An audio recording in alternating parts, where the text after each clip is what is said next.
The Marvel Cinematic Universe's latest Disney Plus series has finally wrapped up, showcasing a superhero dealing with past trauma and struggling with his mental health. In fact, the MCU is full of heroes struggling with mental health issues, especially since Disney Plus launched. This week, we will look at Moon Knight and other MCU properties and their mental health battles, pulling out all of what we can for Mental Health Awareness Week. Are you ready? It's time to wake up. It's a new day. Yes, it is. Wakey, wakey. Time to get up. Good morning, citizens. Up and at them. Rise and shine. This is your wake-up call, people. Come on, the coffee's on. We're gonna get you guys circulating on Christian radio. I understand young people. I know what's hip. I know what's on. I know what's lit. I know what's fleet. What's up, my nerds? Nerds! I work with a bunch of nerds. I'm a nerd, and I'm pretty proud of it.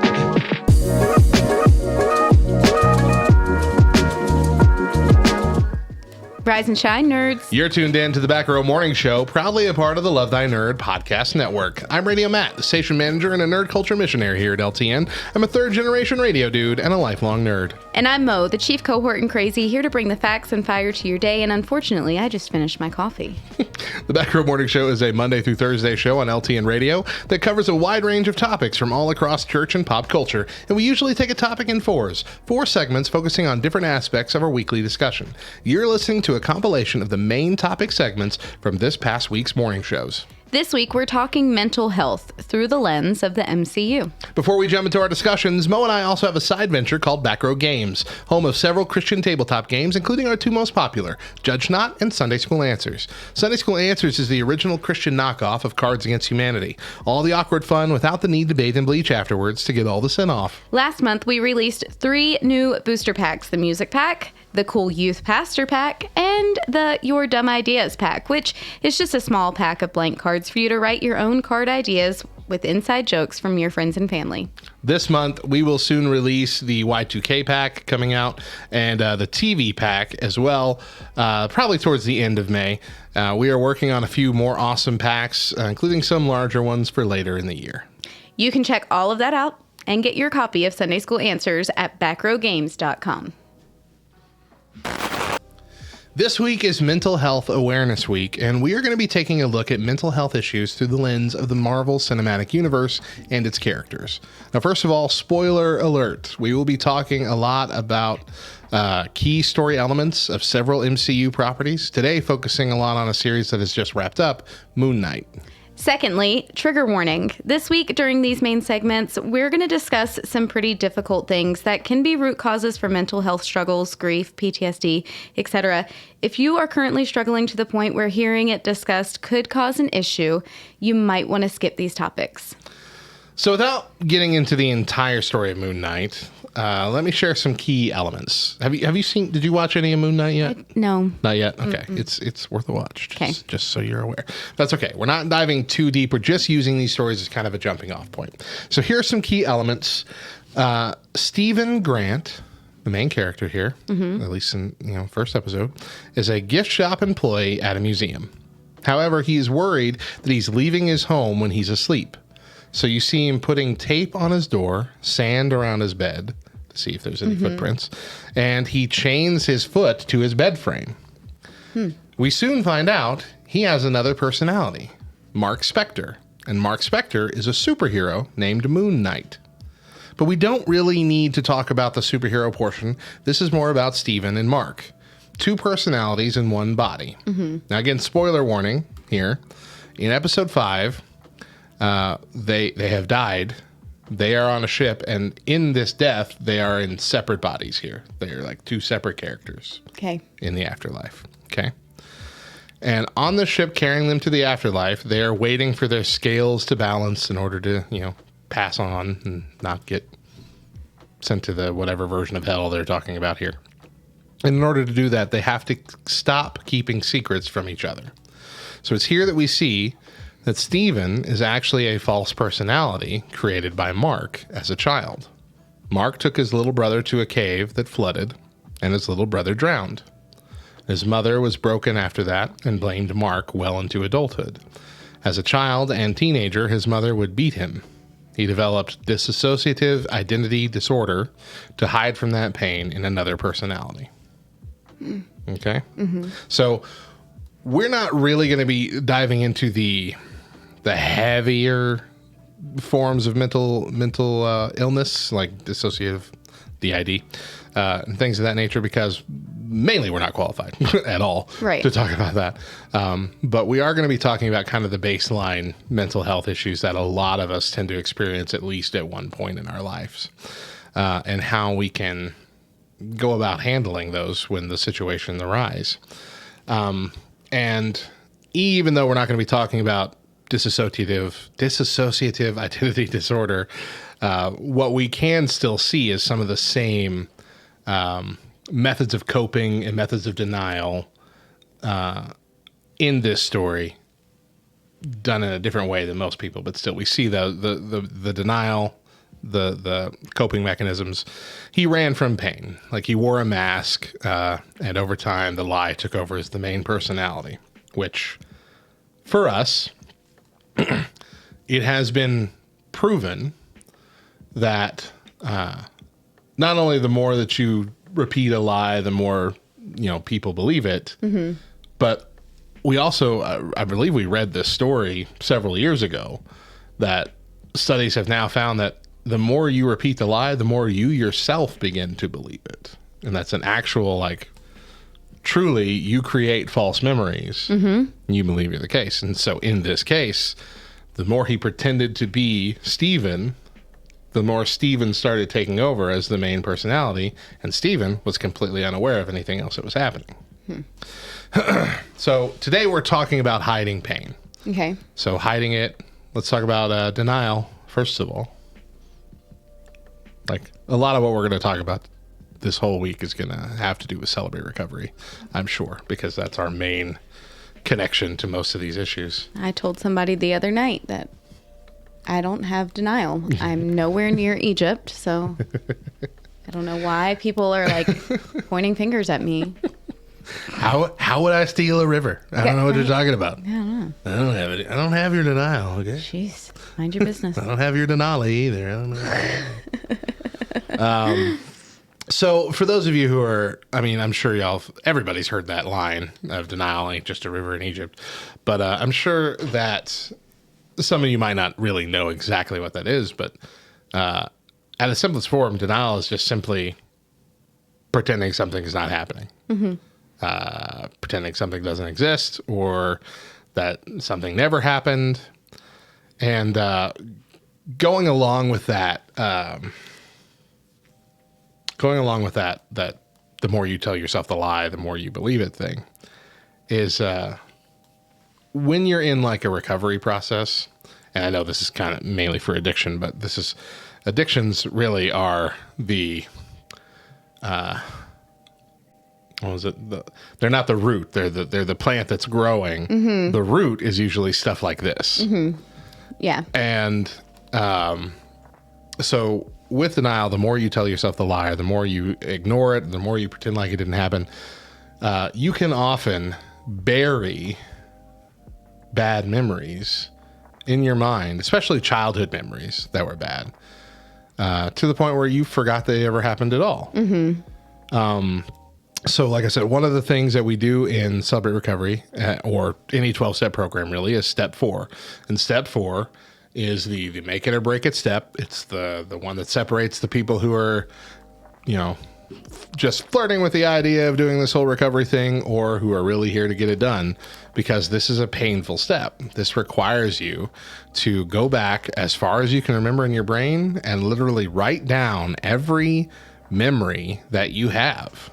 Every interaction, every time that you've hurt somebody, every time somebody's hurt you, all of that.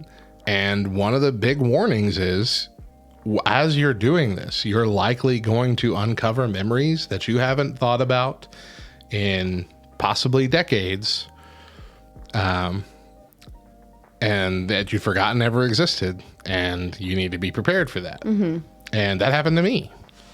When I went through step 4, I uncovered issues that I had with both my parents, especially my mom, from when I was a young kid, that I had never even thought about. I'd never even put them together as to this could be why. And it forced me to have to deal with them, and it helped. Yeah. I mean, it really does help. But it was such a weird thing to have a memory just show up out of nowhere that the day before I never would have been able to come up with. Right. You know? But that's denial on like a large scale. That's like the effects of denial. But even just simply like fighting with your spouse in the car, driving to church, and then the moment you walk through the church doors, you put on a smile and y'all are happy and y'all are a perfect couple. That's denial. In anything that you're stifling the truth to put on a better front, whether that be for the benefit of others or even for yourself, is ignoring a problem, pretending a problem's not there. And you can't heal a wound by pretending it's not there. Yeah. I think for myself, this is going to come across as like my nose stuck up in the air. Okay? And it's not how I mean it. But I am typically a very open person, a very upfront person. And I can also be kind of confrontational sometimes. What? No. So mostly in my life, there hasn't been a whole lot of denial. Sure. Because I've typically addressed things Typically wear your heart on your sleeve. Yeah. And so for a long time, I can remember thinking, that person is in denial. Seriously, why can't they see it? Why can't they understand? It took me realizing that denial is, in fact, just a coping mechanism. I have very different coping mechanisms as to how I deal with trauma. However, denial is a coping mechanism, and that's just simply how some people are wired to deal with trauma. You know, it's not greater than or less than my coping mechanism. It's just, it is what it is. Now, in order to fully face things and in order to fully get healing through whatever it is in our lives, we have to step out of that denial. We have to be willing to kind of, just like stepping out of a box. You know, you have this little box that you kind of feel safe in. If anything bad were to happen, you can just hunker down and close the box up around you and you're good. You're safe inside there, your little box of denial, right? The only problem is, also inside that box with us is all the trauma. Yeah. And all the hurt. And if we want to get through it, I don't like saying if we want to get over it. I don't like that term. Right. If we want to get through it, we have to address it. And addressing the denial is step one. Have to do it.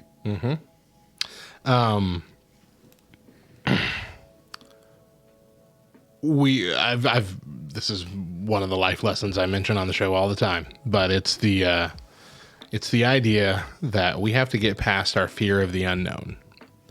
Because just like you said, you can wrap yourself up in that little box, but that little box is made of your misery. Yeah. That little box is you being miserable, and you're always unhappy in that little box. But there is a certain level of comfort and safety in knowing what to expect from this box. You might hate it, but it's the same every time. And so there is that level of comfort in that weirdness. Stepping out into the unknown is scary. You have no idea what's coming.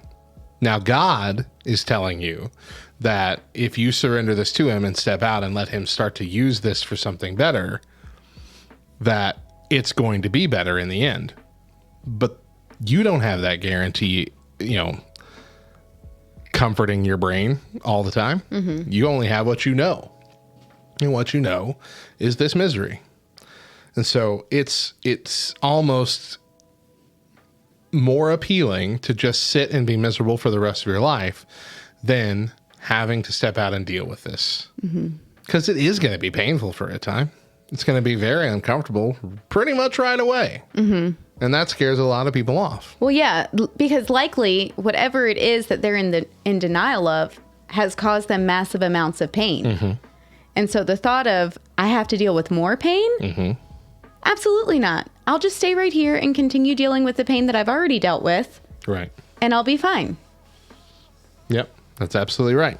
But just like you said, that is something you have to go through if you want to come out the other side.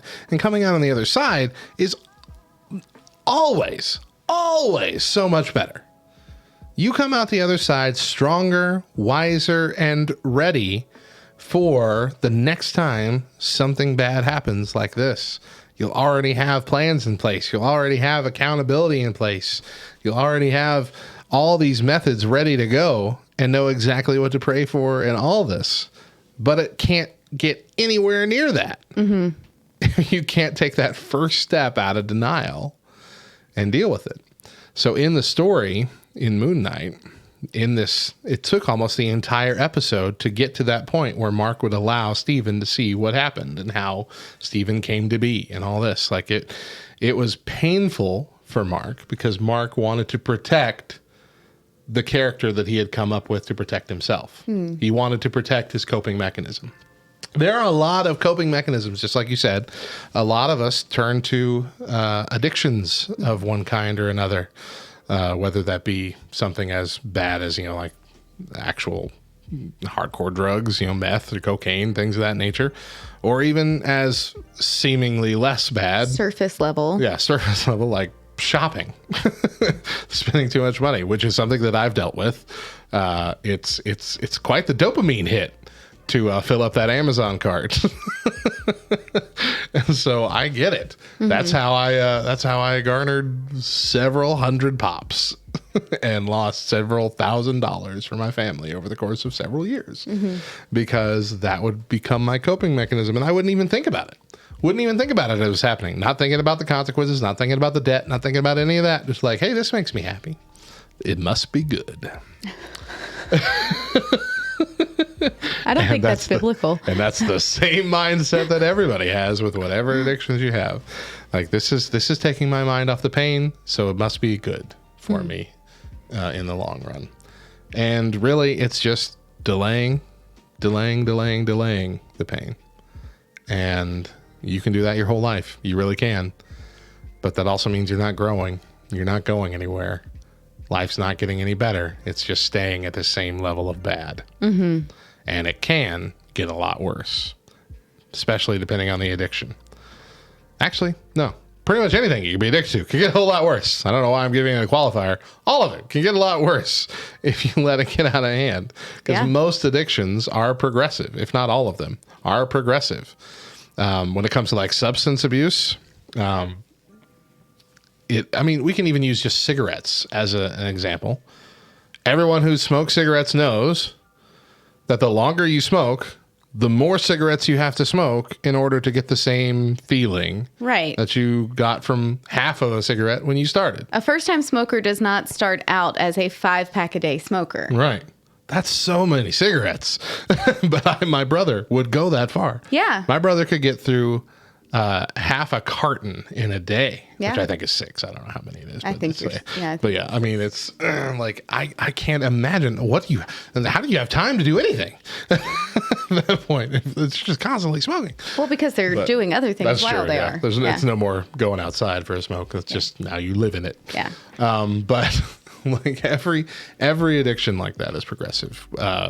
Pornography, shopping, drugs, alcohol, all of it gets worse and worse. You justify it little by little over time, and it becomes you. You become synonymous with your addiction. You become synonymous with this coping mechanism.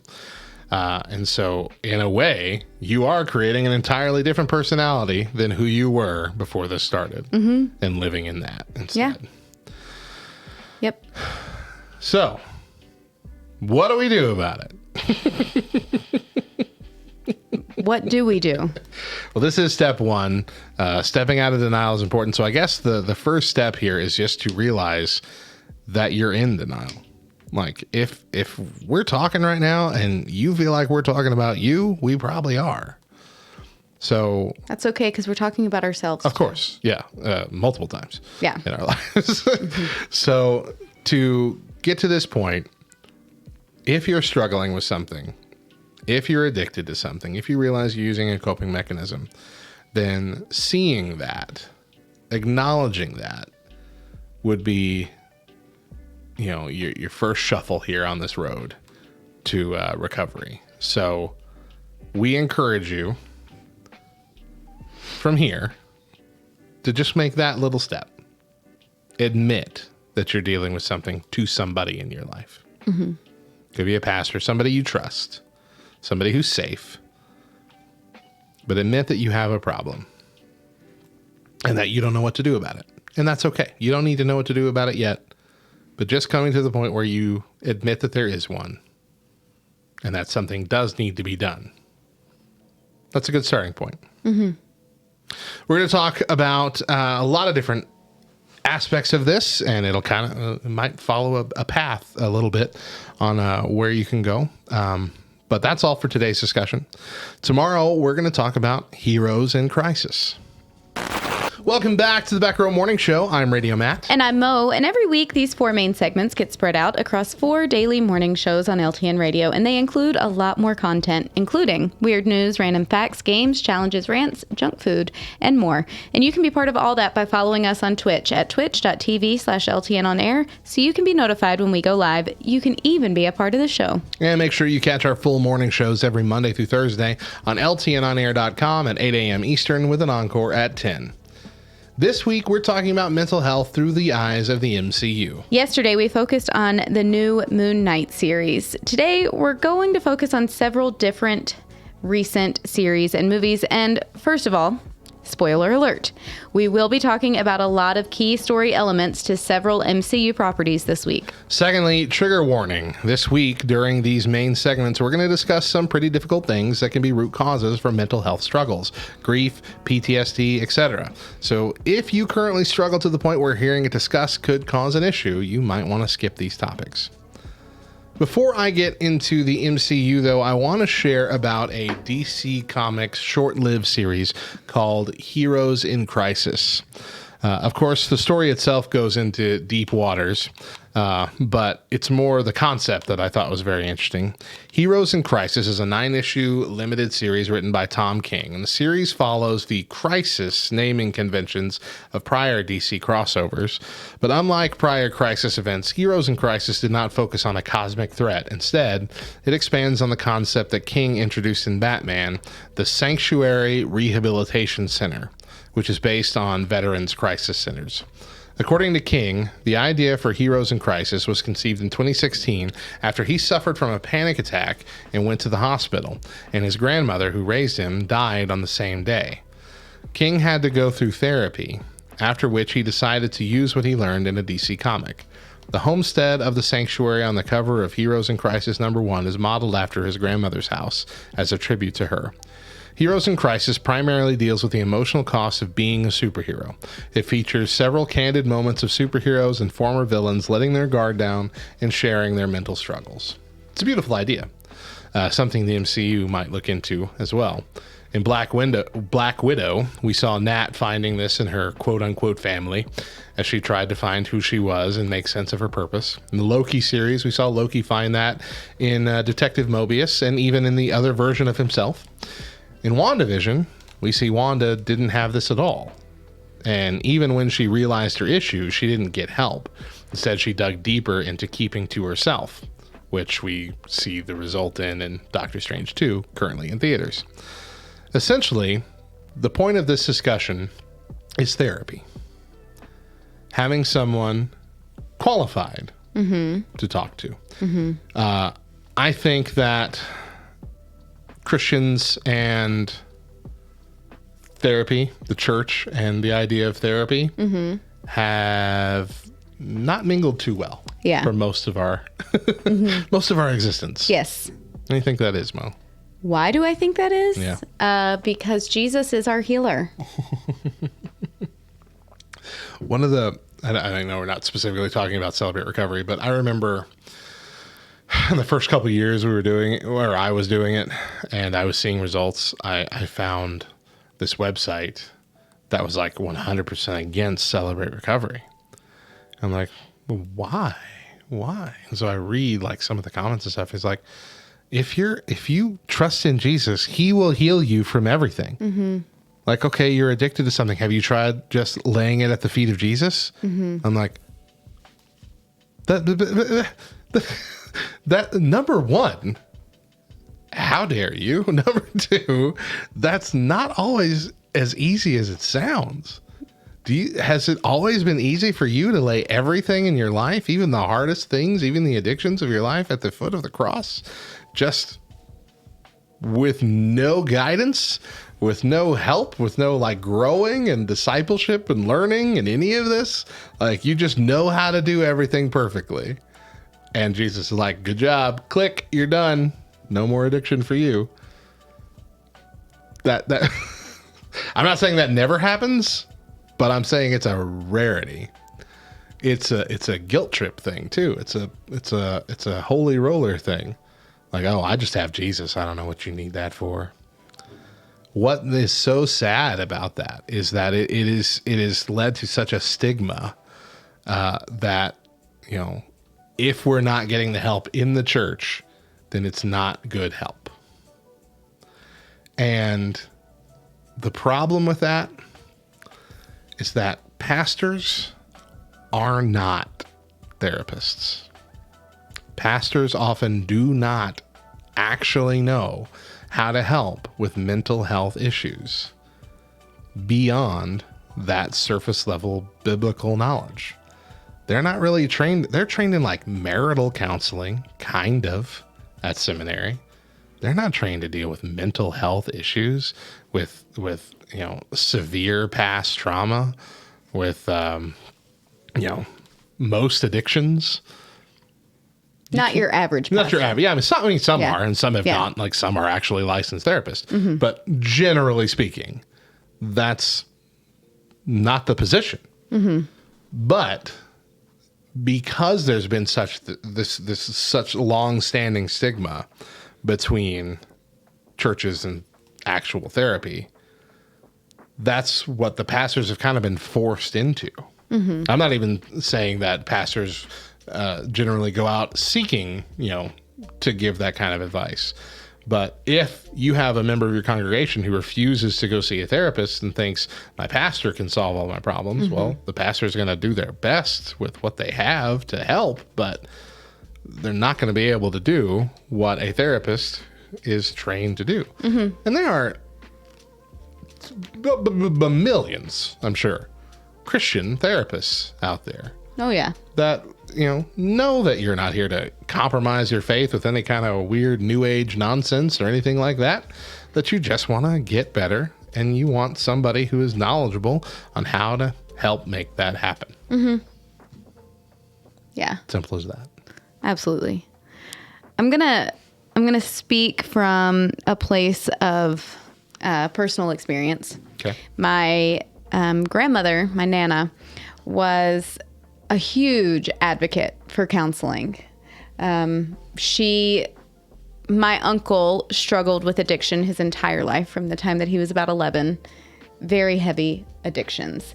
And so, you know, back in the early 80s, late 70s, early 80s, my Nana did a lot of Al-Anon, which, you know, was a recovery group for family members of alcoholics. Uh-huh.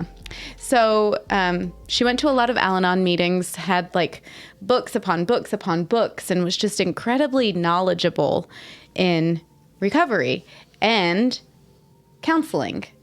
And I can remember when I was a young adult having conversations with her and just kind of thinking, this is the complete opposite of where my mom stood. My mom was very much, and it was the culture that I grew up in and the church that I grew up in, sure, yeah. you know, was very much, Jesus is your healer. You know, you can do all things through Christ who gives you strength. You can get over any problem that you have because Jesus is your strength. And so to have these two women in my life who were very contradictory of each other, but they were mother and daughter, it pulled me in two very different directions. But I also think that it very much paved the way for my future and through some struggles that I would go through. I don't think, had it not been for my Nana, I don't think that I would have ever given Celebrate Recovery a second thought. You know, had I not known that she had devoted so many years of her life to recovery, even after, and my uncle has been a recovering addict for almost 30 years now. Even after he turned his life around, she continued to attend meetings and continued to advocate for recovery. Had it not been for that, I probably would have fell into more of a mindset of my mom, you know? And then when Chris and I went through a very difficult marriage time, having Kevin, our old pastor at the time, tell me, you know what, I really think that you could benefit from counseling, and pointed me in the direction of a Christian counselor who we both know. And so having somebody from the church, and then having my Nana, who was strong in her faith, kind of solidify that it's okay to go to counseling. It's okay to be in recovery. That does not negate the fact that you're a believer. You know, I think having those two instances kind of help dilute those ideas of, I can do all things through Christ who gives me strength. I think one of the biggest issues and biggest maybe disconnects between the church and what they perceive as therapy is that they think therapy is something that it's not. They think that therapy is supposed to be out there as the cure to whatever you're dealing with. But as we both gone through therapy in one way or another, therapy is really just essentially helping you express thoughts that you are struggling to express and talk things out that you have been either unable to or too stubborn to talk out prior to this. It's not curing you. It's people that are essentially trained to help you understand yourself a little bit better. To help you sort through the mess. Absolutely. Yeah. Because you're too close to it yourself. And Jesus ain't talking out loud. So I mean, we've got the Bible, and yes, we know what the Bible says, but the Bible isn't talking a specific to your specific story and your specific situation with your husband or with your past trauma in the way that will help you open up and express things that you have been burying down deep. That can be a great catalyst towards that. But sometimes you need somebody who can put all those pieces plainly before you and then let you put them together. And we're just not built to do that on our own. Now, not everybody needs full out therapy for that. Or maybe not everybody needs one-on-one therapy. You mentioned Al-Anon, but there's group therapy out there that, you know, I've tried it before. It wasn't for me, but it is for a lot of people. Situations where you get to sit around a room and talk with a bunch of people that are dealing with a very similar thing that you are. Whether that be in an actual therapist setting or situations like Al-Anon, where, you know, like Al-Anon is a beautiful organization because it really is a bunch of people who have an alcoholic in their family who don't really know how to handle it, don't know how to, you know, always be, you know, positive or supportive, or when they need to be, what they need to say, what they need to do, all that stuff. They don't know how to handle the situation. This helps them kind of figure it out. Not necessarily by giving them all the answers, but at least allowing them a place where they can safely talk about it. Yeah, and it's a great reminder that you're not alone. Yeah. You know? Which we always feel like we are. Yeah. Whenever you're in a deep time of struggle and despair, it's really easy for us to get in that mindset of nobody gets it. Nobody understands. Nobody has ever felt the way that I'm feeling right now. Right. But when you're in a group therapy setting, it can be very positive to hear that other people are struggling in the same ways, that you're not alone. So, with that, I guess just unless you have anything else to add, that's essentially it. Don't stigmatize the idea of having, going to therapy. If you are struggling with something, you can't get past it, you can't talk about it, you don't feel safe talking about it, or any of those reasons, it might be great to go to therapy. One of the other main reasons that it's not always a great idea to rely on your pastor for something like this is because your pastor might be too close to you. Emotions and relationships and connections like that always kind of cloud our judgment on how we're going to help somebody because we want to protect them specifically. And sometimes that comes out inadvertently as protecting them from pain when, like we said yesterday, pain is sometimes the thing you need to go through in order to get to the other side and be better. And so a therapist is more objective. This person likely doesn't know you because that's typically a requirement, or at least doesn't know you well, and can be objective and can kind of see all the stuff that you lay out at face value. And now they will get to know you over time, but now their goal is just to help you figure out where you're at. As opposed to trying to protect you, they're trying to essentially let you be hurt because that pain is healthy pain. Right. So if you are one of those people that have thought about therapy but are worried about what your church or your pastor or your friends might say, ignore them. Listen to us. Or at least ignore that thought. Right. And at least give it a try. So I'm going to give this illustration really quick before we end. Do it. You know how, I don't know who it was, but there was, I think, a marriage counselor who talked about women have spaghetti brains and men have waffle brains. It's a couple, actually. It's a couple. Yeah. Okay. So for me, I think when you're going through grief or you're dealing with the effects of trauma, a lot of those feelings and emotions can feel like spaghetti. Yeah. They are all intermingled. Wound up. Yes, all tied together. And it's really hard to kind of sort through that and figure out, okay, I'm feeling this way because of this event. And I'm feeling this opposite way because of this other event. Mm-hmm. You know, it's difficult to sort through all the chaos. Mm-hmm. But when you go through counseling, you go through therapy, that's an outsider's perspective who's able to sit back and say, okay, I can see all of this mess and I'm going to sort it into these different sections for you so that you can begin to heal on this part of the waffle. And then you can move on to healing through this part of the waffle. You know what I mean? Mm-hmm. So I don't think that there's any better way to explain what you feel internally when you're dealing with grief and trauma other than spaghetti.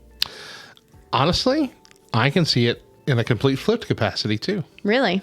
You can go in having too much of a waffle brain. Things are too separated. You have, well, I'm dealing with this, but I have no idea why. And way back over here in this other section, you've got something that's happened in your past that you've never connected to. Yep. Well, let me throw a spaghetti strand in there and show you how you got from here to there. Yeah. And see if that might be the answer. Mm-hmm. so some of us can go in a little bit too waffly and a little too spaghetti. And a therapist can help you figure out which one you are and get a good medium, a good happy medium. Just got to sort through and figure it out. I like that. Yeah.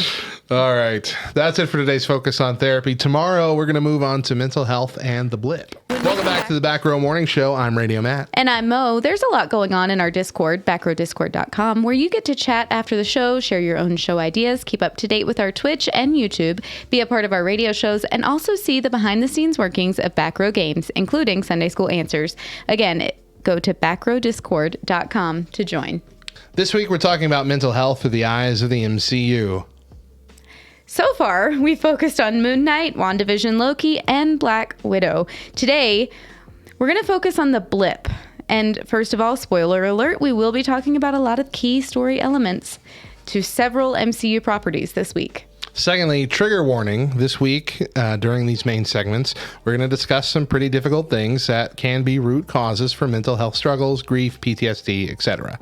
If you're currently struggling to the point where hearing this stuff discussed could cause an issue, you might want to skip these topics. At the end of Infinity War, Thanos snapped his finger and half of existence disappeared. This caused mass panic and mass destruction. Billions of people mourning loss, billions depressed, billions facing an uncertain future. Think about how disruptive COVID was. Yeah. Yeah. Yeah.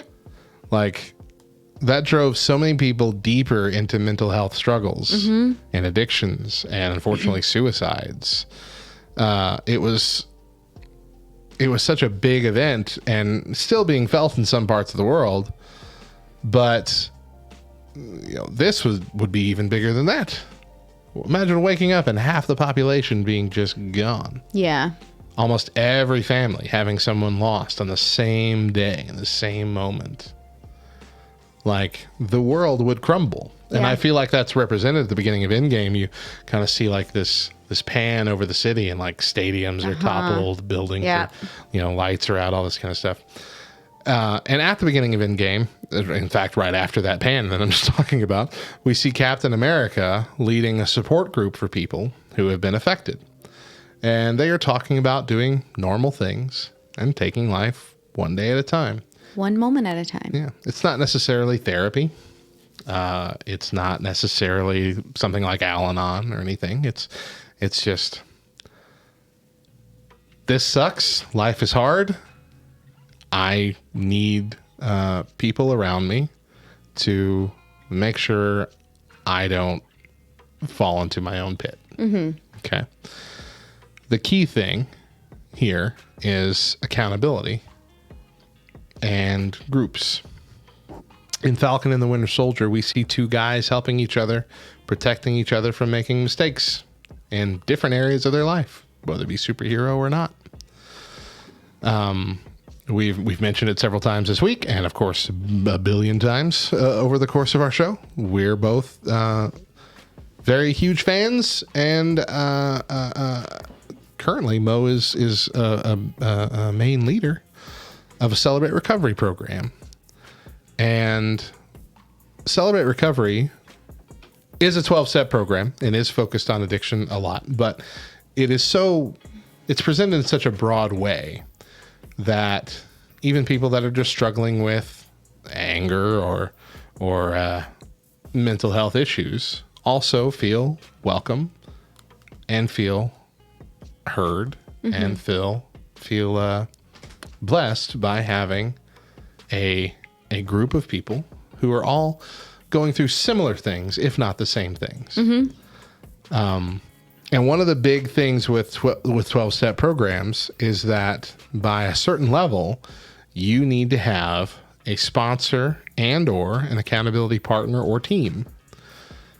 And the reason why is exactly what you might think. To make sure you're doing okay and to make sure you're keeping up with progress. Like that you're not just falling back into old bad habits or old ways of thinking, but that you're continuing to grow and continuing to move forward, even if it's just, micro progress, little by little, as long as it's still forward motion. That's all that we're going for. We have a hard time wanting accountability, accepting accountability. And the problem with accountability is that unless you're asking for it, you can't get it. Like, nobody can come along and say, I'm going to keep you accountable. If you don't want them to keep you accountable, you won't let them keep you accountable. People become professional liars all the time in this world. And it's simply because they're going to hide the issue that they're having. Sometimes that's easier than others. It's harder sometimes to hide, like maybe drug addictions or things of that nature, alcohol addictions, but sometimes it's not. We hear plenty of stories that are people that are functioning alcoholics or drug users that are able to keep their drug use isolated away from the rest of their life. Like, they have the weekend off and they'll, do it early on a Saturday, so they'll be good to go on a Monday, that kind of thing. People can get really good at hiding these issues. And I think it's even more important with mental health issues because those are the issues that will, I think those are the easiest to hide because there are often no outward signs. And we can be expert actors at putting on a smile, saying everything is fine, everything's good. I'm good, I'm doing fine, I'm doing great. And you can wear that mask for days, for weeks, for months. We see it. The first person that pops into my head is Robin Williams. Yes. Robin Williams, one of the nicest guys. Everybody in Hollywood says one of the nicest guys on the planet. One of the most genuine, one of the most caring, one of the funniest people in existence all time. Mm-hmm. And practically nobody knew he was struggling with his mental health until he took his own life. Mm-hmm. I think that's the case for almost every suicide situation, is we see only what they allow us to see. Mm-hmm. And so in that instance, there's really nothing we can do. Everybody, when someone takes their life, and I'm speaking as someone who contemplated it a lot and got within inches of attempting suicide when I was a teenager. There are a lot of people who take it upon themselves the guilt when someone takes their own life. Mm. Just me telling my mom that I felt that way, my mom thought and still to this day thinks that that was her fault. Mm-hmm. And I mean, some of my relationship with her might have been part that led to my mental health issues then, but it's not her fault that I wanted to take my life. Yeah. I didn't tell her that I was struggling. I didn't tell her that I was feeling bad. Nobody can force you to be accountable to this kind of healing because it's impossible. Mm-hmm. Nobody can truly know what you're dealing with if you're unwilling to share it. And that goes along with what you said the other day is, a lot of us feel isolated, feel like we're the only ones going through this. Mm-hmm. And truly, most of us go through something like this at least once in our lives, if not multiple times. Maybe not all the way up to the point of considering suicide, but definitely to the point where we're like, gosh, I wish I wasn't here anymore. Mm-hmm. I wish I could just pack up everything and just drive to the other side of the country and start over. Mm-hmm. All of us have those feelings at some point. Have you ever dealt with anything like that? I'm sure I've asked you this in the past before, but have you ever dealt with those kind of feelings, whether they be suicidal or just, I got to get the heck out of here? Oh, yeah. For forever? Yeah. I think my internal battle leans a little bit more towards why am I trying? Why am I continuing to put myself through this? Why? It's not, nobody else cares. Nobody else sees the pain that I'm dealing with, Mm-hmm. Things would be much better if I just weren't a part of it. Yeah. And so that is kind of where I can't say that I've struggled with thoughts of suicide, but I have struggled with thoughts of things would be better if I weren't around. Mm. Like I remember when I was a teenager, this is very, very similar mindset of that. I was the kid that would we'd be here. I mean, it's happened in this church that we're recording in right now. We would be having a youth event or something and everybody would be fun. I would feel like I'm being left out. Like people don't care that I'm here. Mm-hmm. And so I would leave and I would go sit somewhere by myself in the church and then time how long it took for someone to notice I wasn't there. Yeah. And it was always a really long time. Mm-hmm. And that didn't do anything but make me feel 10 times worse. Right. Than I would have. Yeah. And in reality, the issue wasn't that people were ignoring me. It's that I was too afraid to get involved. I was too afraid to have fun. I was too afraid to put myself out there because I already thought so little of myself that I would already be standing in the back and standing in the shadows and, Right. being the wallflower and not having any fun. And I would have moments, a lot of moments, where I would bust out of that. A lot of moments where sometimes I'd be the life of the party. It's happened a couple times. In fact, there's a story that my wife often brings up of one instance where we had I don't remember if it was an engagement party. It was some sort of celebration Gathering. for our friends. And they played the Gangnam Style thing. And I got up there and I was the goofiest, flailing about trying to do that dance the best I can, making everybody laugh. And my wife was like, I can't believe you could do that. I never have the ability to get up and do that. How are you not embarrassed by stuff like that? And like everyone admired me, I guess, for being able to get up and just freewheel, have fun. Yeah. What they didn't know is that at that time, that was one of the darkest times in my life. Some of the worst stuff was happening and I could not control it and I could not stop it from happening. And all I could do was put on that mask and try and hide it because I thought if I wasn't smiling, if I wasn't cracking jokes, if I wasn't being the life of the party, then people would know something was up. And I was desperate for nobody to know what was up. Yeah. And I don't feel like I do that much anymore. Gosh, I want to start crying just now thinking about how that felt. I don't think I do that much anymore, but I did it for so long that while I can say that thankfully after that first time when I was a teenager, God has kept me from ever having thoughts of suicide again. There have been many times, even as an adult, that I've had to sit there and really convince myself again that, not everybody hates me, something like that. Or like we cracked a joke on Monday. I don't even know if it was on the show, but we cracked a joke in the Monday show about, how, my wife can't leave me now. I got her stuck. I got 3 kids now. She ain't going nowhere. She doesn't believe in divorce. She's a good Christian, that kind of thing. But literally for most of at least half of we've been married for a long time now. So about half of my marriage now.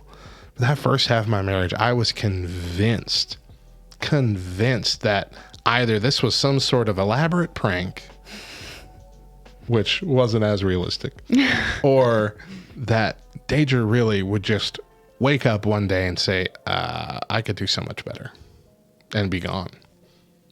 And of course, that's not her. That's not how she would ever act. But I thought so little of myself that I just convinced myself that there's no way this is lasting. There's no way she's going to put up with me for the rest of my life. And, that completely ignored the fact that Deidre had similar thoughts. We all feel inadequate. Oh, yeah. But we all convince ourselves that everybody else has it together and we're the only ones messed up because all of us are so good at wearing masks. All of us are so good at putting that denial face forward and convincing everybody that we're okay. Yeah. It's a hard situation. So again, all that to say, if you want to get better, you need accountability. And if you want accountability, you have to be the one to ask for it. You have to find somebody and tell them what you're struggling with and ask them to be an ear for you. They don't need to be there to fix you. That's not the role. They don't need to even be there to give you advice per se, but to have someone that you can be open and honest with about everything, that you can trust, that's not going to, gossip about you or anything like that. To have someone there, it can make a big difference.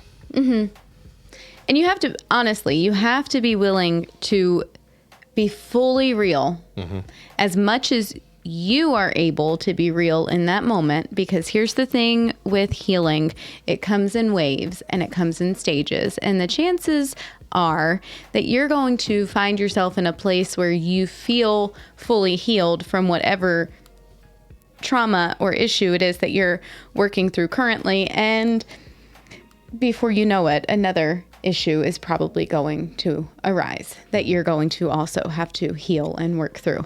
But as far as you can be honest currently where you are, you need to be just as honest with your accountability team. Yeah. It's not going to do you any good if you kind of sugarcoat the things that you're struggling with. If you diminish the areas in your life that you're struggling. I think, okay, I will never forget when you posted the video about not drinking sodas. And if anybody saw you with a soda in your hand, you gave us the permission to slap it out of your hand. You were very specific with your struggle. Your struggle at that moment and at that time was sodas, drinking sodas.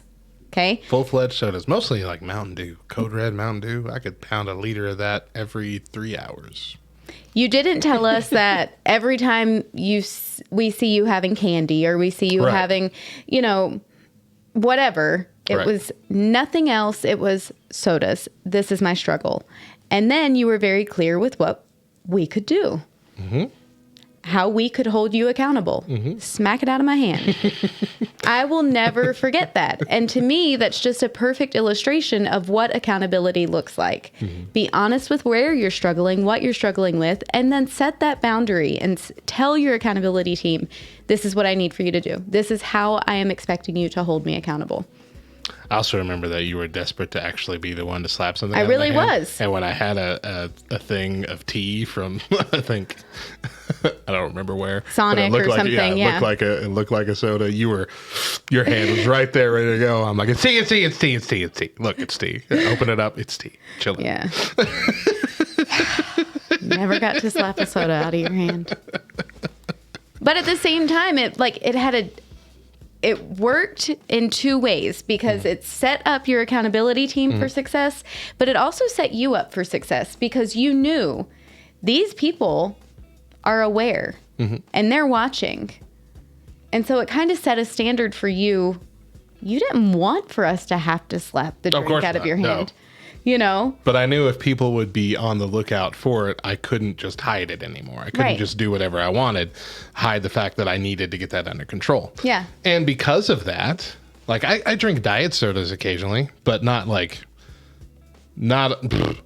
was drinking it I was drinking normal full sugar soda like water. Yeah. For so much of my life. Mm-hmm. And because of that, I have not had a full sugar soda since then. Yeah. And I remember it was really a struggle for me because I remember the first time I attempted this was in when we were living in Albuquerque, and I had made it like a year without drinking a soda. And then Sonic was giving away like free mini root beer floats, and Deja really wanted to go. I'm like, okay, the mini ones, it's like in a cup, like not a drink cup. It's like in a little, like a dipping cup almost. Right. So like there's barely any soda in that. And I'm like, okay, it's just, it's a dessert. Like it's not really a soda. And so I had that, and that opened the floodgates, and I had nonstop full sugar sodas for another like 2 years until I made this decree. Yeah. And so it really did help. Accountability really did help. And that's it's a silly thing, sodas. It's not one of the bigger issues in life. But when it's an addiction, an addiction's an addiction. An addiction works like an addiction. Yeah. So either way, that's how I was getting my dopamine and my sugar rush. And that's what happened. Mm-hmm. And I had to get it under control. And I did. Yeah. Because I had that accountability in place. Like, I'm not saying I'm anything special. It's just that I realized that the only way to get past that was to have accountability. And that's worked the same with, every other addiction that I've had is when I'm open about it, I'm more successful. Yeah. And so my current addiction, the current only biggest addiction I've had my whole life is, overeating and stuff like that. And I was really open about it in 2019. When I, started an actual diet plan, started working, I did a weekly check-in and all this kind of stuff, and it kept me accountable. And then COVID hit and everything went to garbage, and I retreated back into food and stayed there and have not been able to do anything about it since, until just recently I've been seeing some results, and that's because I started doing updates again now on TikTok. I try and do a thing every week, updating my progress, good or bad. But either way, I have that first TikTok that I posted on it that I'm gonna do at this one every week and showcase my progress. That first one went semi-viral, and I had like 200 people that I do not know follow me to cheer me on about it. That was a big thing. That's really cool. And that was very inspiring. I'm like, okay, well, I'm in this now. Yeah. They're going to be tagging me if I don't do this. Exactly. So I better do it. Yep. So, I mean, it might not come to your mind as something that you need. And you might think that whatever you're dealing with or whatever mental health struggle you're having, you don't really need someone keeping you accountable about it, especially if it's just mental health. I mean, if you're struggling with depression or something, you're not thinking that this is an addiction. You're not thinking that you need to, have somebody there to, check all your dresser drawers or whatever to make sure you're not hiding some, cocaine somewhere, something like that. But really, that mental health stuff is just as important to have accountability for, because you need to make sure you're not letting yourself just fall back into denial, fall back into backwards thinking, fall back into self-image issues, or ideas of self-harm. I mean, there's a reason why the suicide hotline is such a big deal and is pushed all the time, because studies have shown when someone calls that number, it's like 99 out of 100 times they're talked out of it. Because even though the people on the other line are strangers, those strangers immediately connect with you and immediately care about you. And even having just a random stranger on the phone express that they care about you is enough to help you realize that if that stranger can care about you, there's got to be people in your life that care about you. So don't run from the idea of accountability. It's probably one of the best tools you can have. Absolutely. To everyone out there who is going to step into the role of being someone's accountability, please offer grace, because there will come a time when they fall short. And it is not going to do any good to belittle or point fingers or, say that you saw this coming or whatever. Show grace. And remember that we're all human. We're all flawed. We're all going to fall short at some point or another. And also realize how much of an honor it is to be asked to be in this position in someone's life. Because this is no small deal.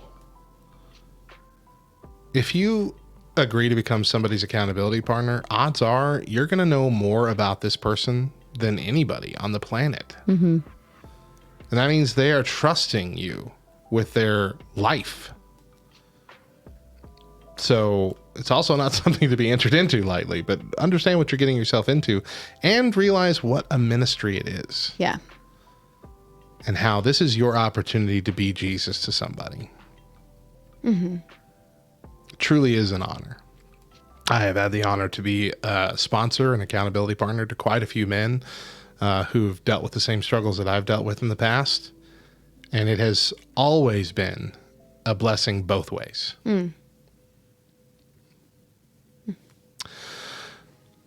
Anything else? I don't think so. Drive that one into the ground there. Yeah. Welcome back to the Back Row Morning Show. I'm Radio Matt. And I'm Mo, and Matt and I have been doing this for years, quickly approaching our So many years. 500th morning show. You can catch roughly the last 150 episodes in the podcast feed, but you can do a deeper dive into our archives and catch nearly every single episode ever in our Discord. Join us at backrowdiscord.com and visit our podcast archives channel. This week, we're talking about mental health through the eyes of the MCU. So far, we've discussed Moon Knight, WandaVision, Loki, and Black Widow, and the Blip. And first of all, spoiler alert, we will be talking about a lot of key story elements to several MCU properties this week. Secondly, trigger warning. This week, during these main segments, we have discussed and will continue today some pretty difficult things that can be root causes for mental health struggles, grief, PTSD, etc. If you currently struggle to the point where hearing these things discussed could cause an issue, you might want to skip these topics. So for our final discussion, we want to take to the latest Spider-Man movie, No Way Home, which was absolutely fantastic. But in it, we see, spoiler alert, of course, as we've been giving you throughout the entire week. Spoiler alert. We see the death of Aunt May, and subsequently, we see all three Spider-Men showcase their grief over losing their Uncle Ben, or Andrew Garfield losing, or Andrew Garfield, Spider-Man rather, losing Gwen Stacy. And you could see, especially with the latter, how it affected him. Grief is a powerful emotion and one that is hard to shake, even for believers, when we know someone we lost is in heaven and we're going to see them again. Today, we're going to talk about grief with our friends from Discord. We've got KY and Brother Mod. How are you two doing?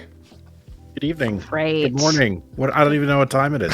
Oh my word. Keep up the illusion, Brother Mod. You gotta keep them thinking. What am I supposed to say? Good morning. It is early in the morning right now. Good day. Across all of America. Good appropriate time of day to you. Yes, there we go. Beautiful. So, first of all, what y'all think about Spider-Man No Way Home? I loved it. Yeah. Yeah. I think it's the best thing that Marvel has done. It was, dang good. Mo, did you like the movie? I loved it. Yeah. So loved good. it. So what about, let's specifically talk about that scene on the rooftop where they're trying to, the two visiting Spider-Men are trying to comfort, essentially, and connect with through this kind of shared grief, an idea of grief with Tom Holland's Spider-Man. What did y'all think about that scene, how that was pulled off, the emotion of it, all of it? To connect with it? Go. Is anybody there? Yes. Yes. No, particularly Andrew Garfield, for sure. Yeah. Like his situation where he's talking about how, as time went on, he let it make him bitter. Like that was something that, so easy to do. So easy to do. And difficult to get out of once you start going down that road. And then, of course, we saw a little bit of that payoff, a little bit kind of a redemption from that with him being able to save MJ during the big, finale. Like, that was a very touching moment where you could tell, where they did that beautifully, where it's him catching her from falling, saving her life, asking while crying, "Are you okay?" And then her saying, "Are you okay?" But like they did it so well. Like that was the scene that made me want to cry up, and I'm glad it didn't go longer because I would have cried every time I've watched it. But I guess what y'all are really here for, because that's just the leaping off point. We're looking through different ways that these kind of things are handled in MCU, but only briefly. So this week we've really just used that as a stepping stone towards a broader conversation on how we handle grief. So as I have that set up, it is often hard for us, even as believers, to deal with those emotions. And, every funeral I've been to, which have been too many lately, the pastor always kind of says the same things. We mourn, but we don't mourn without hope.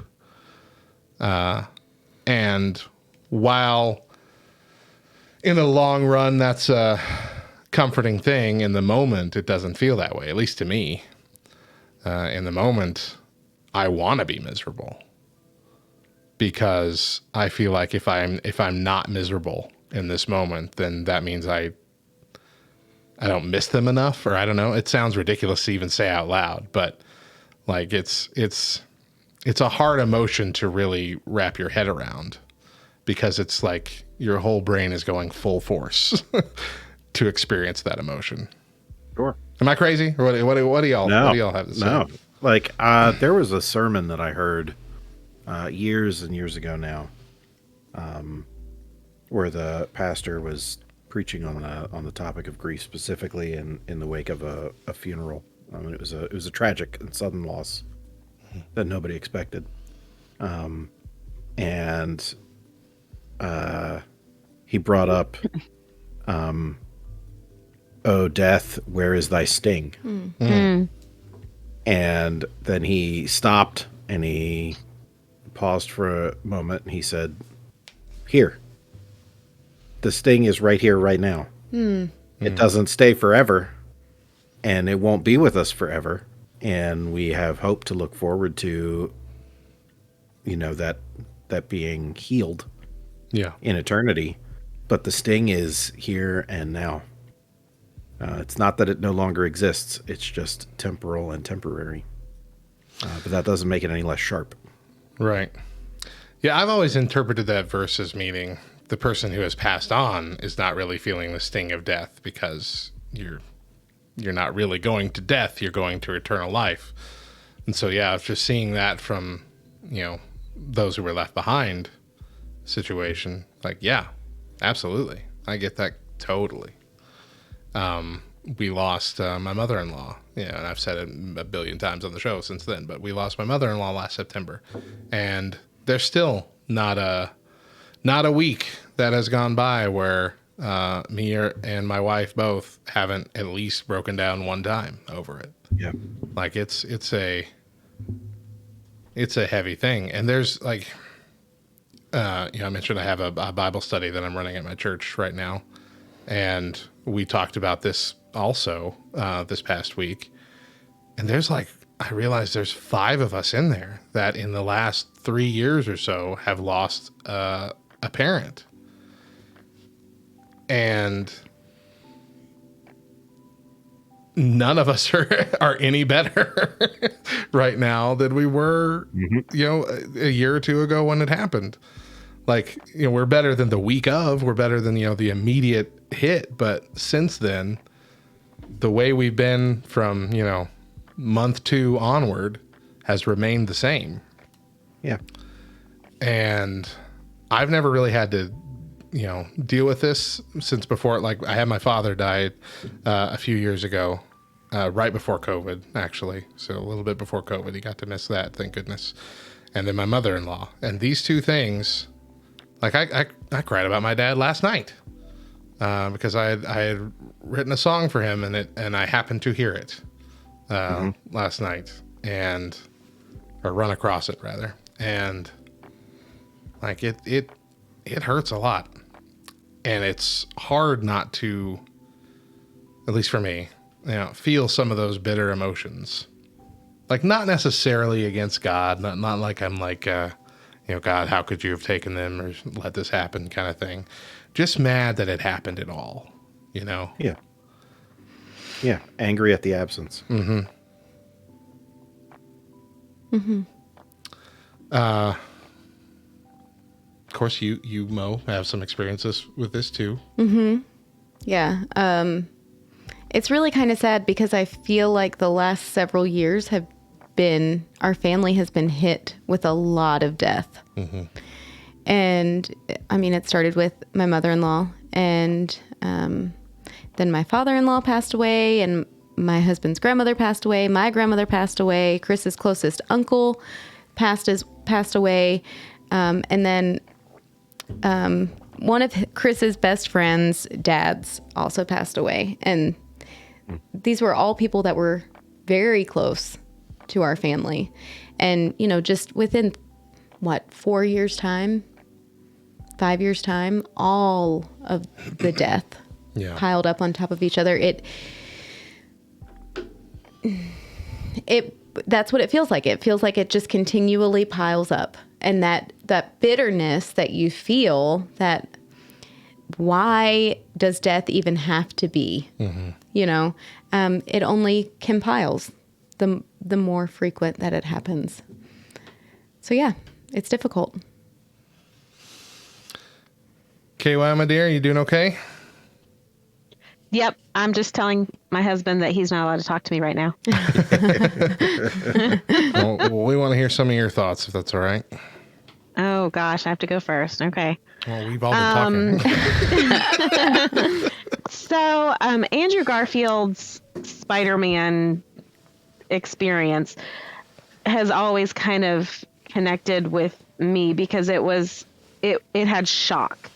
And when Gwen fell, I think we all kind of expected him to catch her. Yeah. And we all had that same horrified moment, just that split second of knowing her head actually touched the ground. And just that split second where we even questioned, is that what I actually saw? And so his face in the current movie, in the No Way Home movie, and just the horror that went across his face was just really resonated. Dang it. So, okay. So I'm talking about our experiences losing babies. So this is a good story. It's a redemption story. So it just doesn't start out that way. So in 2012, we got pregnant, and unlike our first two, it was not premeditated.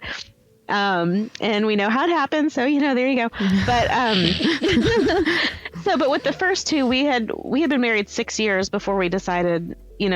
I think we really just we want to have a baby, and we knew how it happened, so it worked out. And so we were able to get pregnant right away, and we know that we're very fortunate in that respect. And then again with our second born, we were like, really feeling that baby fever, got pregnant right away again. And but this time we weren't really trying. We had a 3-year-old and a 6-year-old.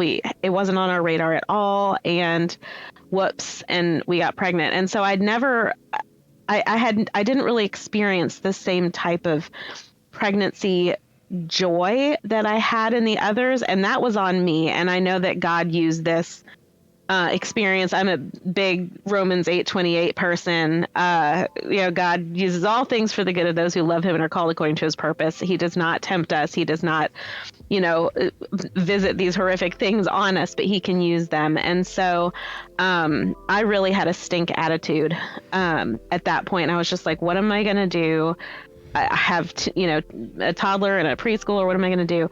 And so I was about, I think 16 weeks along, 18 weeks. And I was like, this is weird. I feel like I've been feeling kicks, but I don't feel kicks anymore. And I called the office, and the office was like, oh, well, you shouldn't really be feeling anything yet. It's too early, but you can come in for a stress test if you want. And I did, and there was no heartbeat. And I had gone by myself. I had not expected in a million years that I was right. And that was it. And I remember just sitting in the parking lot of the office, and just telling Charlie, I was like, I can't drive home yet. I'm just going to sit here until I can drive home. And that was when Hurricane, is it Sandy, that hit New York, New Jersey? I think so, yeah. That was Superstorm, yeah. Yeah, and Amanda Carroll was on Caleb, and I had put Caleb on because I really just didn't even know what to do at this point. And this is before I could have music on my phone, so I had Caleb on. And she was talking about Hurricane Sandy, and just about when life hits you like a hurricane. and every song I heard on K-Love from that point forward, I was like, I feel like the lyrics are real now, and I get it, and it's not just, I'm not just singing it. I'm not just, hearing these things, and isn't this awesome? Every single line became deeply personal, and like the Lord was speaking to me, and it just, so that was just, it kind of transformed the way that I hear music. And so eventually I was able to drive home, and we were still in denial, and, went and got a second set of ultrasounds, and at a different place entirely. And, she was still, her heart had stopped. We found out later she had Down syndrome, and having a weak heart is one common side effect of having Down syndrome. And so she had stopped growing around 15 or 16 weeks, and then her heart stopped at 18, but she was not born until 20 weeks. So for a couple of weeks, I still had to carry her, walking around looking pregnant with my 2 boys and well-meaning people. Oh, do you hope it's a girl? Yes, it is a girl. Are you excited? Yes. And, what are you going to do in the grocery store? And little old ladies, want to talk to you about that. And of course, then my children would pipe up and, oh no, our sister's dead. We have a sister. She's dead. And, that's, I'd never thought about, oh, do you hope it's a girl being, something that was potentially, offensive until that happened to me. And now I'm like, wow, that's really none of my business to comment on. But just spending those couple of weeks looking pregnant, feeling pregnant, and knowing that she was already gone was a very, I don't really know how to describe that, but it was an experience. I would assume traumatizing. And so I'm traumatized just thinking about it. My goodness. So anytime we have a baby, when you get that little, 6 or 8 week ultrasound, when they look like a blob, we pick something to call them in the womb so we don't spoil names. And of course, we don't know the gender. And the boys had gone with us to her ultrasound, and they had decided she looked like a pickle. So we had always been calling her Pickle in the womb before we knew she was a girl. And so when we went in to the hospital for me to be induced so that she could be born, after she was born, the nurse came in, and she just had this weird look on her face, and she said, you guys called her Pickle, right? And we were like, yeah. She said, do you know that today was National Pickle Day? And we were just like, wow, God, like he sees us. Like I really just felt like it was the Lord saying, like, I see you, and this will always be her day. And when she was born, we were just so excited to see her. And we have a picture of that. It's on our piano, of Charlie and me holding her and seeing her for the first time. And but those dates kind of started becoming traumatic for me. Seeing, when we got pregnant, and I started to dread any date associated with anything coming along with her gestation and getting the different ultrasounds and things. And then a year later, we found out we were pregnant again. We had gotten pregnant somehow on the exact same day, had the exact same due date. Again, completely by accident. And then we lost that baby also. And that was really hard. And so I just, when it came time for the date around when we found out that we had lost her, which was just a couple of days after Charlie's birthday, I just wanted to be sick. And I wouldn't even look at the calendar. It's just my body would just know, and I would just have this sense of dread and just trauma. And so every time those dates would come around, it would just be just horrible experience. And I would look at the calendar and realize what it was. And then when her birthday came and went, I lost about a month. I don't even remember that month. And again, looked back and said, wow, that was when she would have been born. So then fast forward a couple of years, and we were just, it wasn't even, we were super careful after that. Just like, no, I just can't do this right now. And we drove out to visit my grandma and family in New Mexico and see them. And on the way back, I realized I was pregnant. Had not even it just happened, and ended up having the same due date again. So July 4th is a great holiday apparently, so we found out we were pregnant again, same due date, and I was in terror all the time. I wanted to be pregnant. I was excited about being pregnant. We wanted this baby, and I was just horrified with every new day. I was just scared, and I had a lot of praying and a lot of listening to music. I had to cull all my music, things I'd loved for years, loved singing for years, musically, but the lyrics, I could not take it. And I had to really guard what I allowed in my space. And we found out that the baby was healthy, and every time one of my dreaded dates came around, God redeemed it with something lovely, with this new, strong, healthy pregnancy. And those dates did not hold any more trauma for me. And we had a spectacular home birth within 2 days of when she would have had her birthday. And so now all of those dates are associated with our youngest. And he is such a source of joy, just like since he was a baby. Everywhere he goes, he spreads it. And I just know that God has just used him and used his life and spoken through him to redeem all of these things that were traumatic. And it's not, I don't put it on my youngest, but I just receive it as some of God's faithfulness to us.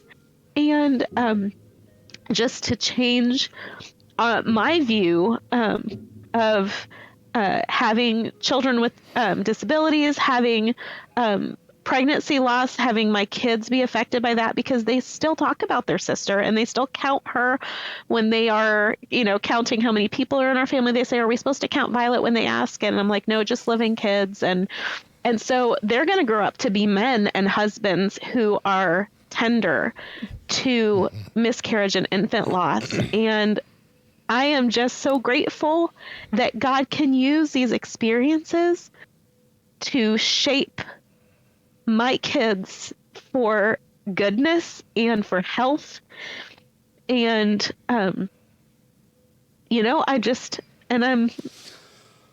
So, I mean, I feel redeemed. I'm not glad it happened, but I am glad I serve a God who can use anything to create a victory story. And even if we hadn't had our youngest, who is a delight and is obsessed with Mo and Matt too, but really Mo is his favorite person in the whole world. and Brother Mod, actually, since he's on this call too, he's his buddy. And so he loves all the LTN people. He is the biggest fan. And I don't know that he ever would have existed if we had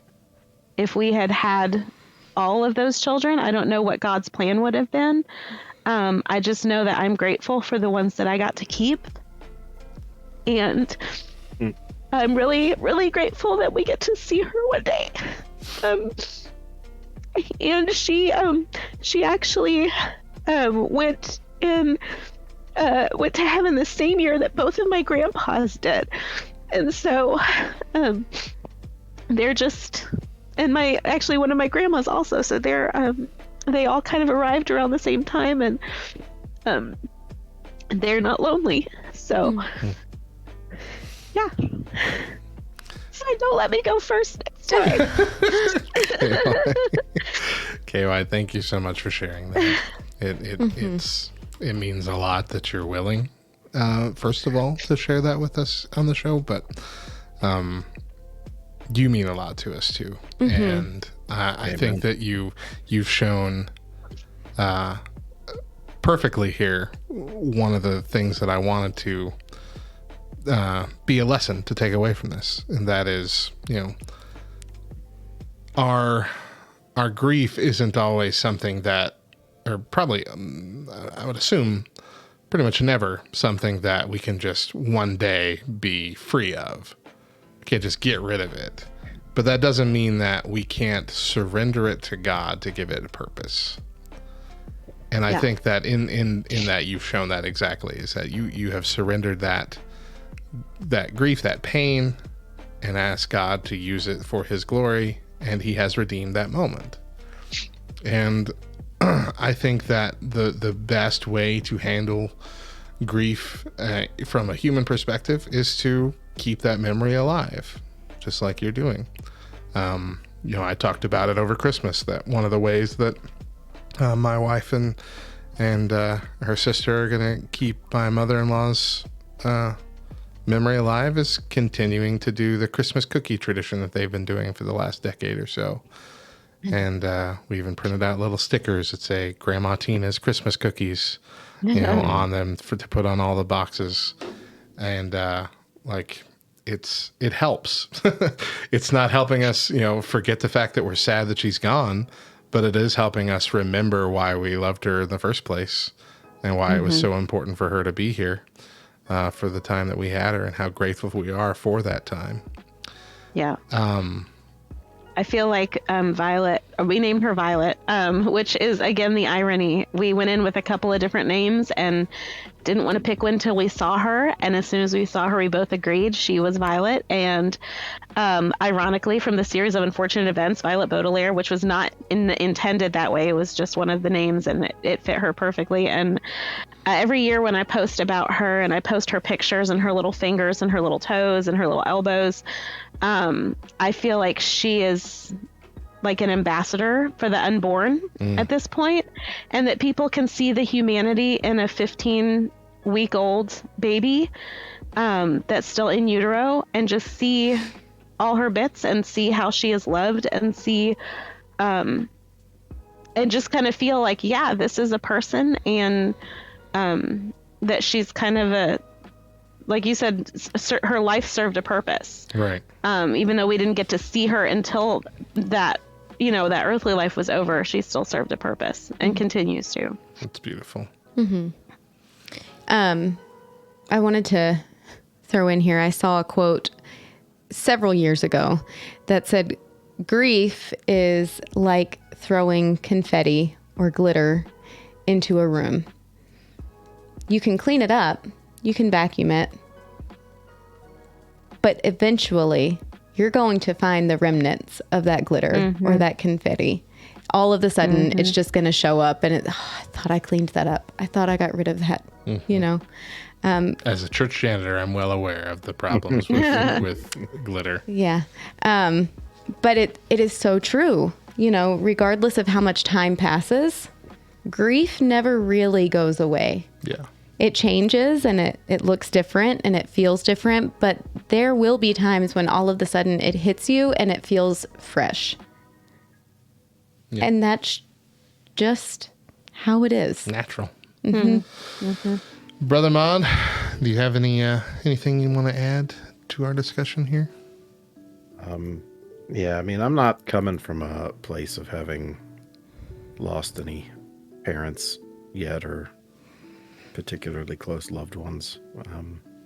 I haven't gone through any of that kind of loss or separation yet, but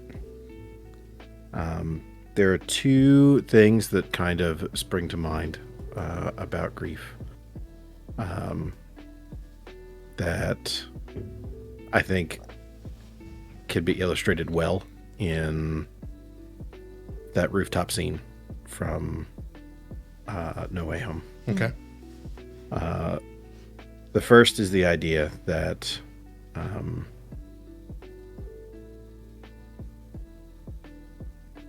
the first two Peter Parkers that we as a society were introduced to went through their losses alone. When Tobey Maguire's Peter Parker lost his uncle, there wasn't anybody there to talk to, to help him process. All he had was his anger and to go after the man who he blamed. When Andrew Garfield's Peter Parker lost Gwen, it was just him there holding her body. And he didn't even have the time, like the luxury of time to process it or to do anything with it. He just had to leave. Yeah. Tom Holland's Peter Parker started that way, right? He had to leave his aunt behind, broken in the rubble, while being fired upon, and he fled to a rooftop to drown in his solitude and despair. I think that's probably the most human and relatable thing that I have ever seen out of the MCU. Is him sitting on that rooftop, just broken and breathless. But the thing that he had that the others didn't were Ned and MJ. And they didn't do anything except just crush into him and hold him. And it reminded me of how Job's friends first responded to Job's tremendous losses. And that's the type of response I always want mine to be. Whenever anybody is grieving. Yeah. The other thing is that even though all those people came around Tom Holland's Peter Parker the way they did, and he had people who loved him, who were supporting him, he had people who had been through it, who could meet him where he was and explain their story and how they dealt with the grief. There is still a part of grief that is always going to be private and personal. And there's an aspect of it where it isolates. And there's no real way around that. And it is, like you said, it doesn't really ever go away. The loss becomes a part of you. And sometimes one of the most painful things about grief is when you don't feel it and you feel like you should. And the guilt that comes in afterward.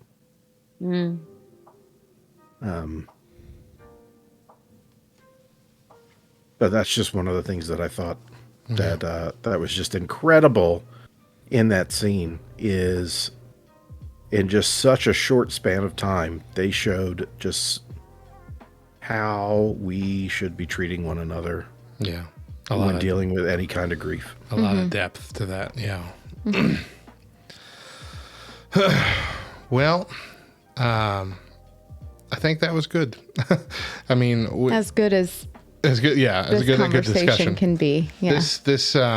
This whole week has been about, mental health issues, and, we haven't come at it as being experts or anything. And there's certainly a lot more complicated issues out there when it comes to actual clinical diagnoses of certain things that we haven't even touched on. But this is more base level mental health, and trying to keep yourself in check. And to end on this one for the week, I think is fitting in that grief often signifies the end of something. And it's also one of the most lasting issues that you can have that can affect your mental health if you aren't able to process it correctly. And I would dare say most people don't process it correctly for a while at least, because it's painful every time. And it doesn't matter how many times you've experienced it. I'm sure it's always just as painful every time it happens. But like we said, the way to handle it as best you can is, number one, to try to not just give in, to not let it just rule your life and let you become bitter. Number two, to do your best to hand it over to God, to lay it at the foot of the cross and ask him to make something beautiful out of it. And also to find comfort in people that care for you and that know what you're going through, or at least know that you're going through something to where you just need someone to cry on the shoulder of. All these things are helpful. All these things are good. We've talked about groups. We've talked about accountability. We've talked about therapy this week, and all of these can be good things too when overcoming this. We talked about Celebrate Recovery. Celebrate Recovery it started as a program for addictions and things, but has expanded to be things, anger issues and mental health issues. They even started a mental health initiative a few years ago that was specific in trying to break the stigma that the church has with this. If you are experiencing a level of grief that is seriously disrupting your life to the point where it is keeping you from doing the things that you should be doing, it's keeping you from handling relationships, it's keeping you from moving on, then something's got to be done about it. You can't just let it fester. You can't just let it sit there and grow, because that's going to do a disservice to the person you're grieving.